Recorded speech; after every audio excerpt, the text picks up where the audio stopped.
헌법재판관 9명 가운데 3명은 대통령이 지명할 수 있습니다.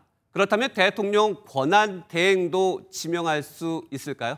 앞서 기사를 보셨듯이 이를 두고 정치권이 충돌했습니다. 지금부터는 법적 해석과 과거 사례, 가능성 등을 자세히 짚어보겠습니다. 법조팀 우종환 기자 나와 있습니다. 우 기자, 대통령 몫의 헌법재판관, 대통령 권한대행이 지명하면 위헌입니까 아닙니까? 이게 좀 애매한 면이 있습니다. 왜냐하면 이 법조항에 명확하게 권한대행은 안 된다 이렇게 적힌 게 아니기 때문입니다. 네네. 이 헌법 111조를 보면 이렇게 적혀 있습니다. 재판관은 대통령이 임명한다. 이 중 3명은 국회에서 선출하는 자를, 3명은 대법원장이 지명하는 자를 임명한다. 그 밖에 따로 안 적혀 있지만 결국 나머지 3명은 그냥 대통령이 직접 정해서 지명과 임명을 할 수 있다. 이렇게 적혀 있는 겁니다. 그런데 이 조항을 권한대행에도 적용할 수 있느냐, 이게 학계에서도 의견이 갈립니다. 대통령이 지명한다라고만 일단은 돼 있다. 그러면 헌법학자들은 어떻게 해석하는지 궁금한데 취재 결과 어떻게 나왔습니까? 네, 그 MBN 취재진이 여러 헌법학자에게 물어봤는데요. 네. 이 권한대행이 임명해도 된다, 그리고 안 된다 이렇게 확실히 갈렸습니다. 각각 나름의 이유도 설명을 해주던데요. 먼저 문제가 없다라는 의견을 준 김대환 서울시립대 법학전문대학원 교수는 대통령 권한대행의 권한 행사를 이게 정치적으로 자제하라고 할 수는 있지만 법적으로 그 한계가 정해져 있는 건 아니다 이렇게 지적했습니다. 네. 반면 반대 의견을 준 이현환 아주대 법학전문대학원 교수는요. 한 대행이 이게 파면된 대통령 권한을 대행하고 있지 않냐. 그런 만큼 국가기관의 인사를 새로 하면 안 된다. 이렇게 설명을 해줬습니다. 일단 헌법학자들 사이에서는 의견이 엇갈린다. 그러면 우리가 과거 사례를 보면은 좀 답이 있을까 싶은데 과거 대통령 권한 대행이 있지 않았습니까? 어땠습니까?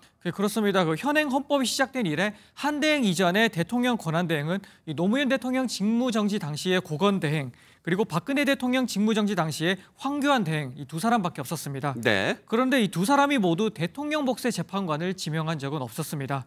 특히 황 대행 때는 대통령 몫이었던 박한철 헌재소장 후임이 비어 있어서 이 후임을 지명해야 하느냐를 두고 논란이 됐었는데 결국 하지 않았고요. 이정미 헌재소장 대행으로 8인 체제가 한동안 유지됐었습니다. 그러니까 박근혜 전 대통령이 탄핵됐을 당시에 황교안 대행은 지명하지 않았다. 이게 과거 사례고 민주당은 권한쟁의 심판과 지명 효력 정지 가처분 신청 그야말로 법적 대응에 나서고 있는데 가능합니까? 일단 이 더불어민주당이 하기는 좀 쉽지 않은 면이 있습니다. 이 권한쟁의라는 건요, 이 권한을 침해당한 기관이 침해한 기관을 상대로 하는 절차입니다. 한 대행의 재판관 후보 지명으로 이 침해된 권한을 주장할 수 있는 기관이 뭐냐? 이건 대통령 몫의 재판관 후보를 지명할 수 있는 결국 차기 대통령이 되는 겁니다. 네. 따라서 선출되는 차기 대통령이 이 권한쟁의를 신청할 수 있다는 전망, 이게 학계에서 나오기는 합니다.